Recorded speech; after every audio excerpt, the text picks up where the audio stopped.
फिर कहें कि लोकतांत्रिक आवाजें जो बीजेपी में है उनमें आपको खुश होने की कोई बहुत ज्यादा जरूरत नहीं है, क्योंकि जब समाजवादी पार्टी की बात आती है तो सब इकट्ठे भी हैं। 27 तक आपको कोई बहुत यहां से माइलेज मिलता दिखेगा, ये बीजेपी इस सिर फुटअव्वल की बात भी नहीं कह रही, सपा चट्टी है वहां बयानों में ऑफिशियल।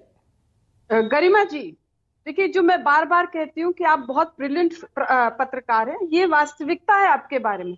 क्योंकि जो 4 जून का आपने उल्लेख किया है और जिस तरह से उसके ऊपर जो आपने पूरी बात रखी है अपने ओपनिंग स्टेटमेंट में, वो वाकई में काबिले तारीफ है। और वास्तविकता 4 जून पर ही छुपी हुई बात है बेसिकली। जिस प्रकार से पिछड़े दलित आदिवासी समाज ने उत्तर प्रदेश में भाजपा को किया हाफ, एनडीए को किया साफ, और पीडीए के योद्धा माननीय अखिलेश यादव जी की पार्टी को किया 12 गुना, बढ़ाया 12 गुना, और हमारे सहयोगी दल कांग्रेस को बढ़ाया 6 गुना, उससे दरअसल बौखला गई बीजेपी। मैं तो आपको ये बता रही हूँ, अब 2027 की बात कर रही है। अरे 2027 से पहले ही विधानसभा चुनाव हो जाएगा। और जो चीनी मानसिकता के जो नेता है भाजपा के, वो समझ रहे हैं कि इस बार भाजपा का विधानसभा चुनाव में भाजपा का सफाचट होने वाला है। इसीलिए आए दिन ये शोशेबाजी करते रहते हैं। इसी कड़ी में ये नजूल है। अब नजूल पर अगर आप बात करें तो नजूल 2 किस्म की होती है, एक परपेचुअल लीज यानी वो नो टाइम बाउंड नहीं होती है, और एक नजूल लैंड लीज जो टाइम बाउंड होता है। अब अगर आप लखनऊ की बात करें तो लखनऊ में पुरानी कॉलोनीज हैं, यहाँ पे बड़ी है कॉलोनीज, जैसे महानगर एक्सटेंशन, अलीगंज, इस तरह की कॉलोनीज है। यहाँ पर 100 साल से लोग रह रहे हैं, पीढ़ी दर पीढ़ी लोग रह रहे हैं। अग्रवाल जी भी रहते हैं, मिश्रा जी भी रहते हैं, शर्मा जी भी रहते हैं, श्रीवास्तव जी भी रहते हैं। गजब है, गजब है। इनको लखनऊ की जानकारी नहीं। देखिए, लखनऊ में महानगर और महानगर एक्सटेंशन के अंदर कोई नजूल नहीं है, कोई कॉपीराइट नहीं इनका बोलने। एक सेकंड मुझे बोलने दे। हजारों मकान है गरिमा जी। रोहित अग्रवाल जी, आपके मौके पर कोई नहीं बोलेगा। मैडम तो मैं दरख्वास्त करती हूँ आपसे कि आप भी नाहिद लारी खान को बोलने दीजिए, पहले बोलने दीजिए। पॉइंट आप नोट डाउन कर लीजिए। आई बी बैक टू यू। झूठ बोलने नहीं, आपके दर्शकों को झूठ नहीं, आपके दर्शकों को घबरा गए, दर्शकों को तय करने दीजिए ना। मैं खुद महानगर में रहता हूँ। रोहित और महेश की आवाज जरा क्या मतलब बनता है ये? कहीं से प्रूव करेंगे? दोनों की आवाज धीमी कर दीजिए। नाहिद लौटूंगी, पॉइंट नोट डाउन कर लीजिए। रोहित और महेश, आई बी बैक टू यू। जी, मिश्रा जी, शर्मा जी, त्रिपाठी जी और श्रीवास्तव जी, इनके तमाम हजारों मकान है, छोटे बड़े साधारण परिवार के लोगों के मकान है। 100 साल से लोग यहाँ रह रहे हैं। और अगर इस तरह का कानून आ गया तो आप ये समझिए कि जनमानस सड़कों पर आ जाएगी। और इस जनमानस में पॉलिटिकल गेम में झूठ फैलाने का काम कर रहे हैं क्या? ये बाकायदा लिखा है। एक सेकंड, मैं पॉइंट पढ़ देती हूँ।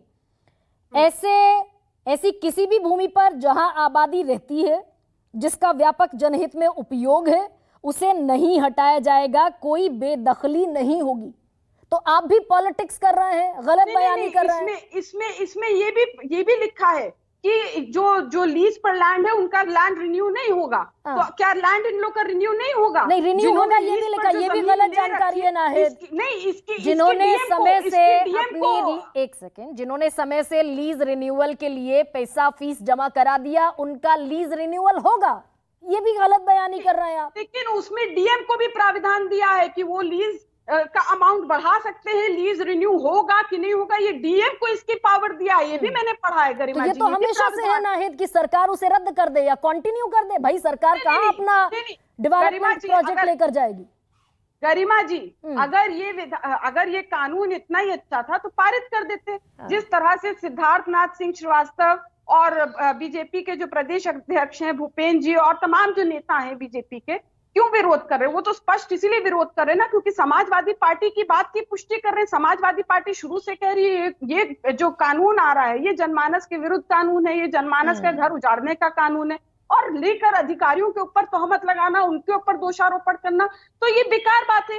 ये जो जिस तरह का कानून लेकर आ रहे हैं, चीन में चल सकता है ये कानून, ये भारत में इस तरह का डिक्टेटरशिप नहीं चलेगा। और जिस तरह से टर्न डाउन करने की बात आई कि विधान परिषद में बीजेपी के नेताओं ने टर्न डाउन कर दिया, क्यों कर दिया? क्योंकि जिस प्रकार से माननीय अखिलेश यादव जी जो पीडीए समाज के योद्धा हैं, उन्होंने जिस प्रकार से पुरजोर तरीके से इस मुद्दे को उठाया और कहा कि नजूल का जो एक्ट आ रहा है ये गरीबों का घर उजाड़ने का कानून है, तब बीजेपी को लगा कि अरे इससे तो हमें नुकसान हो जाएगा, अभी 10 सीटों पर उपचुनाव है, तो 10 सीटों पर जो उपचुनाव है उसमें हम बुरी तरह से हारेंगे, इसलिए इस नजूल एक्ट को टाला है, वापस नहीं लिया, ये खत्म नहीं हुआ, इसको टाल दिया फिलहाल। जैसे डिजिटल अटेंडेंस इन्होंने टाली बात, क्योंकि इनको मालूम है कि जनमानस में आक्रोश नहीं, हो गया। लेकिन नाहिद, आप एक तरफ कह रही हैं हो गए थे कि ये 4 जून का साइड इफेक्ट है, इम्पैक्ट है, और दूसरी तरफ कह रही हैं कि भाई इन्हें